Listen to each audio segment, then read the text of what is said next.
United States and Russia will have a new arms control treaty soon.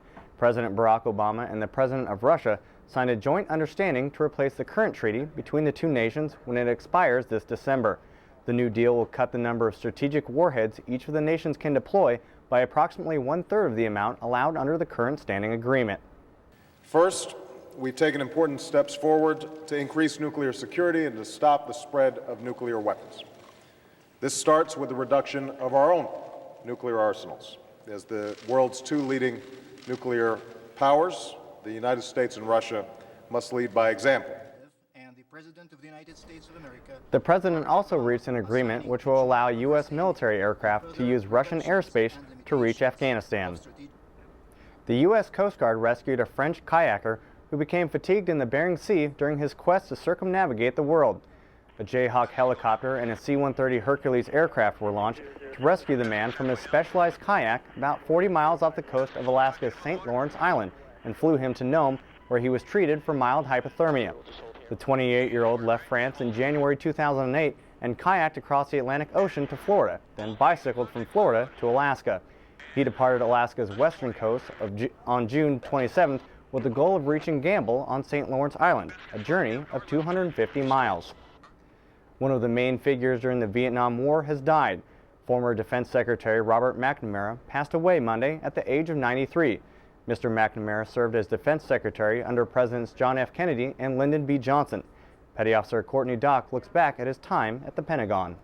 President Kennedy asked Robert McNamara to leave his position as president of the Ford Motor Company and become the 8th Secretary of Defense in January of 1961. At the time, Secretary McNamara served longer than any other defense secretary, but he's best known for the role he played in the Vietnam War. We wish to emphasize we seek no wider war. Our response will depend upon the action of the aggressors, in this case, the North Vietnamese. Under Secretary McNamara, the U.S. military's commitment to the war increased to more than 500,000 troops. He traveled to Vietnam many times to study the situation firsthand. But as time went on, Secretary McNamara became skeptical about whether the war could be won by deploying more troops and intensifying the bombing of North Vietnam. In 1967, Secretary McNamara submitted his resignation. He later became the president of the World Bank. Petty Officer Courtney Dock, Pentagon Channel News.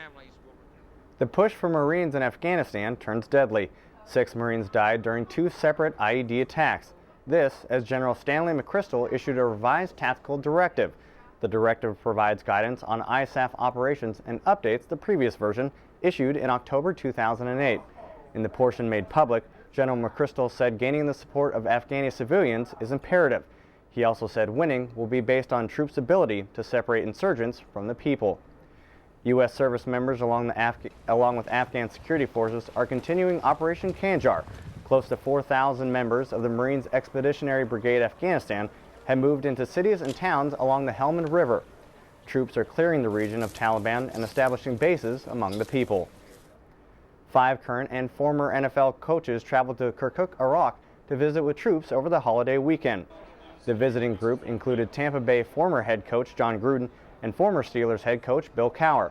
Tom Coughlin, head coach of the New York Football Giants, thanked U.S. service members for their dedication.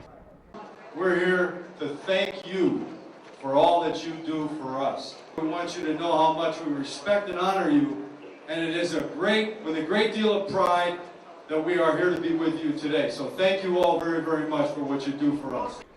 The coaches also met with troops and signed autographs. Coming up next on the Round of Services, official handover. Admiral James Stavridis officially takes command of NATO's military.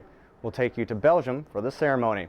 Also ahead, working the stage, members of a popular band entertain troops for the 4th of July. See the festivities ahead. Stick around, Sergeant Ted McDonald is back with more.